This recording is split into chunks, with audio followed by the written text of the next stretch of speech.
slow countdown again this morning. 5, 4, 3, 2, 1. You can't see what's going on my screen. Good morning and welcome to the Isn't It Time Facebook live show. I'm your host, Sally Thibault.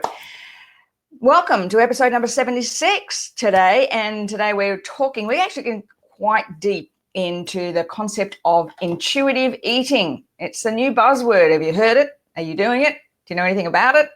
Today we're talking about that. So as you hop on this morning, just say hi. Let me know if you can hear me. Which, as I said, it was a really slow countdown in this morning. So let's just see how we're doing. So just as you come on, say hi, give me thumbs up, little heart, whatever. And let me know what it's like where you are. We had the most spectacular sunrise here this morning. If you follow me on Instagram, and I think it's came up on the page as well here, it was unbelievable. I was actually watching it.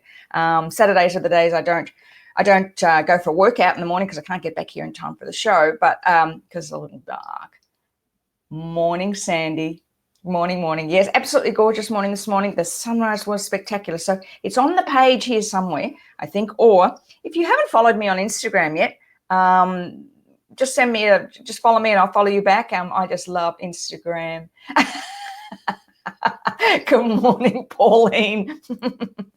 Well, it was a bright sunset. I guess we're sort of getting some rain here too, today or over the weekend. So what's this? Good morning, Donna. Beautiful day here in Brisbane, Tennessee, sunrise. I filmed it for you, Donna. It's there. I'm just for anybody that does follow me on Instagram, said it about 10 times today. I'm a sunrise nut. Absolute sunrise night. Got to be down there in the mornings. Sometimes when the sun's coming up and I can see it coming, I'll actually almost run to the beach. My walks takes me about between 10 and 15 minutes to get down there in the mornings, and I think I just love it. Just love it. Hate missing that. Love it. Sunrises or sunsets, really. I just love them. Rightio. This morning we are going to be talking about intuitive eating. For those who don't know, morning, Kim. I am writing a book at the moment. Well, actually, I just finished it last night. In time for sun just came up here. Oh, good morning, Deb. Good morning. Yes. So I've just finished. I actually finished it last night. I finished the first draft of it. Meeting with the publisher on Monday, so I had to have it all done, and we'll spend the rest of this weekend. A few things on today, but especially the weekend, just kind of clearing up. But the book the journey was how to. At one stage, I sort of fiddled around with the word anti-diet playbook, but I really like intuitive eating. We're still working on the title, but it's a concept, a process I've actually been following for a very long time, in and out during my life, and kind of depending on where I was at emotionally at the time. And it's interesting, and about, I don't know how many years ago now, 3 or 4 years ago now, I thought, this is ridiculous. I can't stand this anymore. I was jumping on the whole superfood bandwagon, and then I kind of think, maybe I'll have a look at keto, or, maybe just one day I thought, this is freaking ridiculous, because you know what? It doesn't matter, really. Morning, Kate. It doesn't matter what you do if you're not going to stick with it.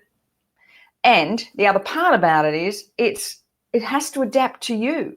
Now, the thing that I've come to learn, for those who don't know my background, I was actually a fitness instructor for many years. We ran numerous things. Canada. I had one of Canada's first fitness TV shows, Jane Fonda on one channel and me on the other. Never quite made the ratings, but anyway. That's my claim to fame. One of the first cable TV fitness shows, and then trained instructors, and then also hosted Sail Out with Kayla, which was a large indoor aerobic class, about 2,000 people. And then when I came back to Australia, I worked at a gym here on the Gold Coast for a number of years. All my children were actually born while I was working at the gym, and then we had autism entered our lives, and I kind of had to step out of the industry to care for my son, because at stage there wasn't the services that are available now, so we had to do a lot of the therapies ourselves, and of course there wasn't the funding either. And then because I was offered a job at my children's school, which I loved. I was there for 10 years and wouldn't trade that for the world, actually. That one of the best jobs I had, I got to watch every event my children were ever in. So that was wonderful. And then, because I got into, I wrote the book David's Gift, and that ended up in working in autism. And then I wrote the book Tap into Reclaim You when I covered EFT. And now I kind of do life coaching, helping women really find who they are. And now I've got this draw to go back to my roots, which is health and fitness. Morning, Lisa. In particular, helping people understand this whole concept of that is the product of an emotion, not the cause of it. In other words, the weight we carry has very little to do with the food we eat. It's got to do with the emotions that go on in our body. Now, yesterday, on Thursday, I was really struggling with this one particular chapter that I have been writing. In fact, it took me 3 days to do it. And I said to Jerry on Thursday, I'm not going to be ready for Monday. I think I'll message the publisher and say, I can't meet on Monday. I'm not going to have the manuscript ready. I was really struggling, and then I went to bed thinking, really myself down. I really want to get this book out. I've set this deadline. If I pull back, I know there's things about timing, but there was this kind of gnawing feeling that I had that there was something going on other than timing. It was one of those days on Thursdays, a client that phoned and needed to see me urgently. I had a call from somebody that I needed to take. And then I was at a function on Wednesday. I was at a function on Wednesday. Long story short, I couldn't finish it, but I knew I was letting myself down. So I know when that's happening, that the key thing is to go to meditation and tapping. What's going on for me? Why can't I get this chapter out? I've been able to get all the other chapters, bar 1 or 2, out like that. And there's been a few that I've struggled with. So I got up early on Friday morning, right? That's all right. Yeah, Saturday today. Got up early Friday morning. 3 o'clock I woke up, 3:30. Did some meditation, did some tapping, and sat down to write this particular chapter. And this chapter was about why our soul purpose is so important, and more important than our life purpose. And it was then the floodgates open. It was then I just got why I was struggling so much to write this particular chapter, because it took me right back. Good morning, Anne. It took me right back to my 20-year-old self. And I recognized that in that time, from about the age of 18 to about the ages of 23, 18, so about 5 years, right? There's about 5 years. I'd had a kind of an eating disorder. I exercised like crazy. In those days, I was teaching 4 aerobic classes a day when we were running the gyms, 4 aerobic classes a day, running 6 kilometers a day, and I would also do some weights. And I would live on rice crackers and cottage cheese. I'd take the skin off chicken and just grill it. Ugh. Boring. And when I was kind of reliving all that, I recognized for me that what I was living was, I was trying to find who I was. I had no purpose. I didn't know what my purpose was. In fact, I actually didn't think I had one. I had spent most of my life growing up, and for many people here, many people on this call, I think we all kind of grew up in the 60s and 70s where it wasn't really purpose and passion and what you love to do and, find your joy and your bliss. That wasn't part of the world, at least it wasn't part of my world. When I was growing, I grew up and I went to school. My parents, really struggled to send 5 kids to Catholic schools. They really, really worked hard to get us there. But that Catholic school was very much about following the rules and doing what you were told. There's a story in the book I share about how sometimes we struggle to ask questions because, I remember being, the nuns were really brutal. They'd hit us with rulers, and I got hit by a broom one day, so hard by a nun that it lifted me off the platform and onto the floor, or because I didn't know what this particular maths answer was, had no idea. Just maths and me are not best of friends, never have been. I don't care. I got other friends like English, sport.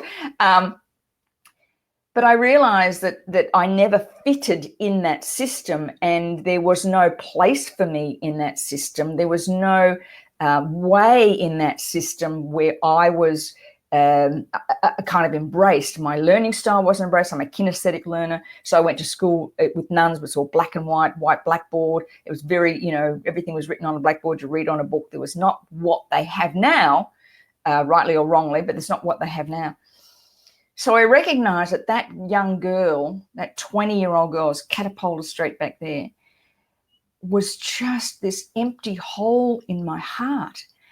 And I didn't have mentors like we do today, and I think, my parents were so busy raising 5 kids, and mum was working and dad was working, and there was kind of no space in our house for you to share your deepest, philosophical questions about, where I fit or what's my purpose. It was all about, well, go to school and get a job because you're going to get married and you'll buy a house and you'll have 2 children, or 3 or 5, depending which religion you're in. If you were Catholic, you probably have more than 3. And then you'd be happy, and then you'd travel, and then you'd retire, and you'd have a superannuation fund, and that was it. I don't think, at least I don't know, it wasn't in my world. Let me know if it was in yours, but there wasn't this space to find who you were. And I realized that 20-year-old girl was using food, or lack of it, and exercise, because I thought if my body was skinny, then maybe I would be loved and accepted. Maybe I would find my way. Maybe if it was like I had this control over my body. So I would binge and purge. I don't know if you remember back in those days, we had Ford pills. Do you remember Ford pills? They were a yellow packet with a red Ford pills, FORD4. I remember the thing on, if you're not feeling exuberant or vibrant, take Ford pills, which were just super laxatives. You go and buy them over the counter. I don't know why no one thought, why is this young girl coming and buying, one of these packets a week?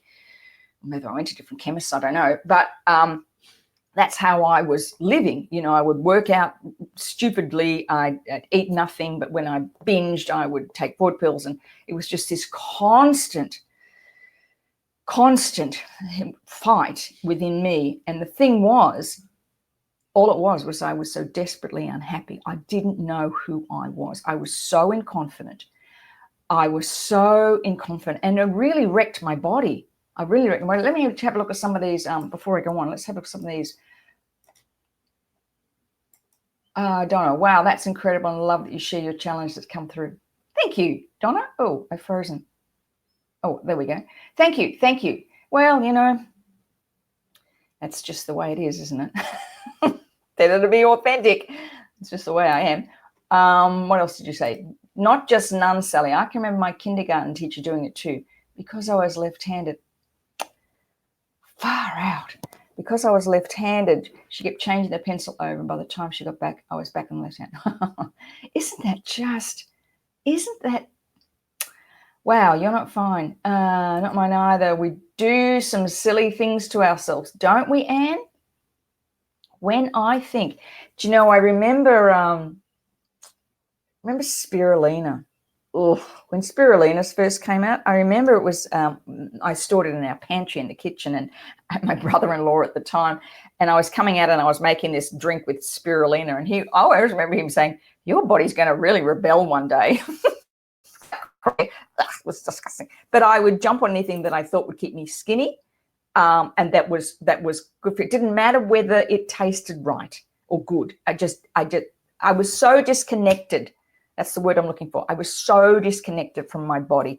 I didn't understand that my heart, my mind, my body, my spirit are one. I was separating the two. And I believe that, and it's why I hate the diet mentality. Because when we're talking about diets all the time, what you're doing when you're dieting is you're depriving your body of the connection. Your heart and your mind don't want deprivation at all. You know, you are perfect the way you are. Your body will always tell you what it needs. Whether you choose to listen to that body or not is the challenge. Now, I hear this all the time, people saying to me, oh, you know, intuitive reading, you know, my mind tells me I want hot dogs. Well, there's the problem right there. That's your mind telling you, not your body. And we become so disconnected. Chocolate laxatives. Oh, yes. What were they called again? They were called something. When you eat chocolate. I remember that. Oh, wow. What we did to our... Isn't that amazing what we're still standing? Far out. What we did. But yeah, you know, the body will always tell us what we want. We handed over our power to someone else. We become so disconnected, thinking that our hearts and our minds and our bodies aren't one, as if we're totally disconnected. We lose the ability to listen to our bodies. One of the things that comes up about intuitive eating all the time is not a license to eat junk food. And I'll tell you why. Why would you put junk food in your body? If you owned a Lamborghini or Ferrari, wouldn't you put the best quality oil and petrol in that car? You wouldn't be going for the cheap petrol or the cheap oil at Kmart. You'd be buying the best oil. You'd be buying the best fuel, right? If you had it. So when you honor your body, why would you put junk food in it? Why would you put preservatives and additives, all that stuff? Why would you do that? That's when we're disconnected. And when somebody says to me, well, then it's a license for me to eat any junk food, it's not. Your body doesn't like that. You know, for me, I don't respond well to gluten and I don't respond well to dairy. Now, for years, I ate gluten and I ate dairy. And in fact, I said on the show next time, you sit me down in front of a wheel of brie cheese, King Island double brie, by the way, I could eat the whole thing in a go. I loved it. I loved cheese. But one day I was doing videos and I happened to look at video one day and think, what's wrong with my face? My eyes are I look so tired. Didn't think any more about it. A couple of weeks later, I was sitting down, Jerry and I were having cheese and crackers before dinner. The next day, I did a video and noticed the same thing. I thought, it's the cheese. I thought, I'm going to stop eating cheese. I don't think my body really likes this cheese. Now, when I stopped eating dairy, what happened was I noticed my energy levels went up. I wasn't feeling so gluggy. Like I noticed when I worked out. So my body was trying to tell me all the way along that dairy is not that great for me, but I wasn't listening because I love it. I love it, right? So my head was saying, I love brie cheese, but my body was saying, I don't think this is really good for you, and I'm going to show you why. I'm going to make you look 110 years older. The other one for me is gluten. Now, I love my bread. Love my bread, just last year. And on Thursday, I was at a function, and normally I have gluten-free, but they had these beautiful croissants, and I love croissants. So I had a croissant. Within an hour or 2 hours, I had a pain in my stomach. My tummy was bloated, and I thought, I don't want to do this. You know what? It's just not good for me. Now, I don't know if I have a wheat intolerance or a pesticide intolerance. Who knows which one it is? But that's when you listen to your body, because your body will tell you all the time. Every time I see an ad for heartburn medication, it's always preceded by a photo of someone eating a hamburger the size of my handbag, and then they have heartburn. Like, wait, what? The body's trying to tell you something. That to listen to your body, that's the biggest gift we give ourselves, honestly, is to listen. When we eat food that we know isn't good for us, or we just eat mindlessly, the food is trying to fill a hole that's there emotionally. Now, in the Reclaim Your Body seminars, that's what we work on. We look at why food is causing this. Why are we eating certain foods? Because in my experience, over these many decades, there's certain types of foods that people eat to solve certain types of issues. Now, there's no science on this. There's no research studies. This is just my observation over many years. But people who tend to eat sort of creamy, chocolatey things are often looking for comfort and love and, can someone just give me a big hug? And when you can't get it, when you can't find it, that creaminess, that chocolatey sensation like caramellos and things like that just kind of give you that feeling. On the other hand, crunchy, hard, salty things are often ways of not saying anything. You eat, crunch down on that crunch, the salt, the spice of it. It's to stop you saying the words you can't say, or stopping or keeping them trapped down so you don't say them. So everything that we do has a reaction. I just want to keep an eye on my note here. The thing about when you embrace intuitive eating is that there are no rules. That's the hardest thing about this. We grow up in a rules-based society, and we have all this research now telling us what we should and what we shouldn't eat, and all the superfoods in the world, and you can't eat this and you can't eat that. You should be having this, and you can't have wine because wine puts weight on, and all that stuff. The thing about intuitive eating is you have to let go of all those rules. Let go of all those rules, because this is about getting in touch with your body and allowing your body to make the decision for you. So it's like every single rule that you ever, you can't eat after 8 o'clock, or, you've got to have, I don't know how many glasses of water a day, or, can't have wine with dinner because it's fattening, blah, blah, blah. That just all goes out the window.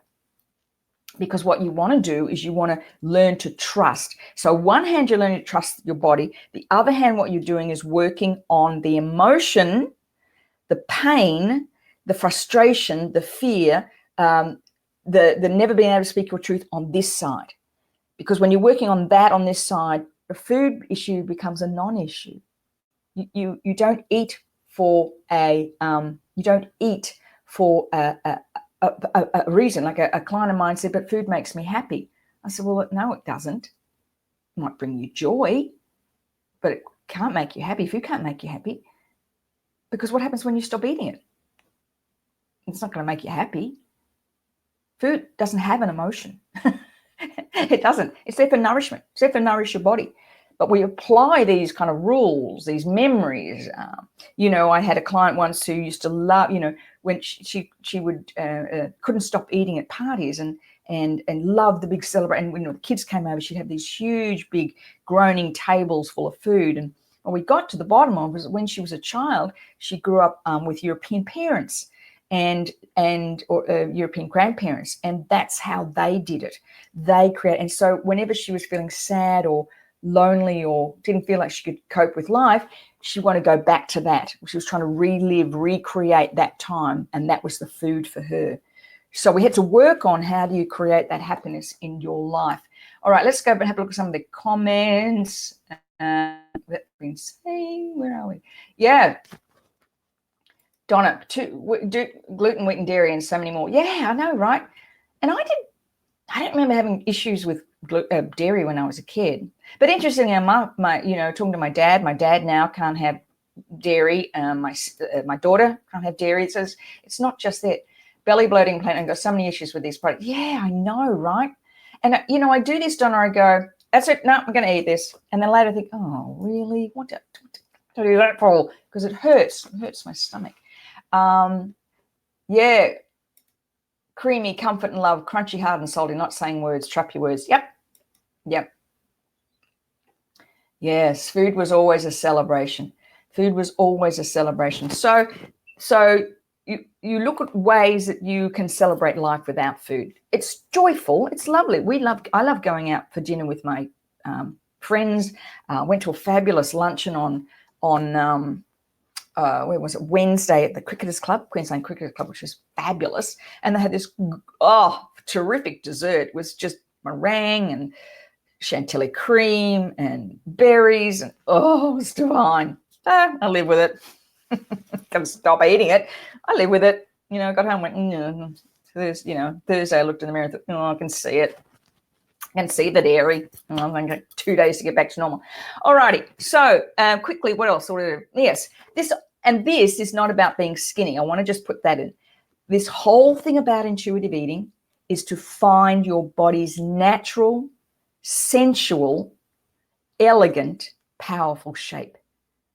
Whatever shape we are, this sensual, we're sensual beings, and it's about that sensuality and about that power and about that energy and loving, your body. Jerry and I were having this conversation one day, and he was saying, I don't get why women get so hung up on being thin. That's not what we want. That's not what men want. Men don't want that. Morning, Elle. They don't want that. As Jerry said, I don't care. Just show up. I don't really care. Just show up. And that's what it is. We the ones, us women, we get hung up on our bodies more than men do. They probably just notice half the time. They just want to know that if you're happy in your body, if you're exuding confidence with an air of confidence and sexuality and sensuality, that comes from your heart, not from your body. When you think of people like Raquel Welch and Gina Lollobrigida, Marilyn Monroe, these wonderful women with these kind of gorgeous voluptuous bodies that was very in the 50s and the 60s. Well, 60s it kind of turned a bit, Ginny, what was her name? Shrimpton. Went to the Melbourne Cup in a miniskirt without gloves. No. Did she have gloves on? No, she didn't have gloves on. Didn't have pantyhose. Oh, my God. Do you remember? Melbourne elite were just shocked. She showed up in a miniskirt. That was where the change came. But before that, it was quite sensual. And that, to me, is what your body's for. It's about loving it and being sensual and having fun with clothes and not thinking all the time about whether I'm a certain size. It's not about that. And intuitive eating kind of unbreaks and opens that all up. So if you are really struggling with this and you would love to have some time with me, if you want to book in for a 30-minute strategy, so let me get this in, 30-minute session with me, see if and how I can help you, and maybe you want to come spend a day with me and we can really nut out what's going on for you and your body. Get to the bottom of this. Let's get to the bottom of it. And, it's like the last frontier really for many of us. When I think back to my kind of 20-year-old self and think, wow, if I could just talk to her now, if I could say to her, you know what, just take that job that people tell you shouldn't because you're more highly qualified. Take that one you really want. I was offered a job as a typist at Channel 7 when I was 20, and everybody said, don't take that job, it's beneath you. Oh, gosh, I would have figured that out. Have I frozen? Oh, have I frozen? Am I back? Can you let me know if I'm back? I think I'm back. Hope I haven't frozen. Oh, let's do a tapping session. Quick, we're top of the hour already. Can anybody let me know if we've frozen? I'm still going. Just let me know. So I'm gonna because hopefully the recording picks this up. Let's do a tapping session quickly. Okay, cool. All right. I want you to think of if you wanted to embrace intuitive eating, right? Not frozen, great. Oh, good now, great. Okay. What's the fear around it? If you decided, okay, I'm going to allow myself to eat anything I want, what's the fear around it? I'm going to ditch the diet mentality. Back, thank you. Thanks, Anne. Ditch the diet mentality. I'm going to just trust myself. Great. Now, I want you to measure on a scale of 1 to 10. Is there fear around that? Is there doubt around that? It's like, I can't trust myself. What happens? This has never worked for me in the past. I just want you to write that down or think about it. And let's go straight to some tapping. Again, what we're looking for is times when I couldn't trust in myself. I didn't believe in myself. That's what we're looking for in all of this, okay? So even though sometimes I don't trust myself, and I know I use food to fill that hole, I deeply and completely accept myself and how I feel. It's fuzzy. I'm freezing here too a little bit. Even though I don't think I can trust myself with this intuitive eating, what if I just really blow out? I deeply and completely accept myself and how I feel. Even though I know sometimes that food comforts me when I feel sad. I deeply and completely accept myself and how I feel. Tapping. I'm not sure I can trust myself. This food sometimes fills that hole. Not sure I could trust myself. Sometimes I eat because it just feels better. Sometimes it just fills that hole. I know I choose food sometimes rather than say anything. I just keep that trapped inside of me. I'm not sure I know how to live my purpose. Not really sure what I know what it is. Foods become something that makes me feel better. Sometimes it just makes it feel better. Not sure I could trust myself to allow my body to make the decisions. I'm not sure I can trust myself to allow my body to make the decisions. Take a deep breath. Let it go. Okay, just write down any times when, we're looking for times when you've chosen food because you couldn't say anything, or you've chosen food because just to make you feel better, or, it just all felt so hard and you just want to, maybe this is just the way it is. We're trying to find all that. It's a story. It's a story that you're telling yourself. Okay. All right. So let's go straight into the reframe round. Well, we're running over time today. Here we go. Even though sometimes I haven't trusted myself, I choose to honor my body. Even though sometimes I don't think about what I'm eating, but I now choose to allow my body to make the decision. Even though sometimes this is really hard. And I know I eat for every other reason under the sun, other than hunger. I choose to honor my body from now on. Okay, tapping. I choose to honor my body. I choose to listen to my body. I choose to honor and respect my body. Before I eat, I'm going to ask what I really feel like eating.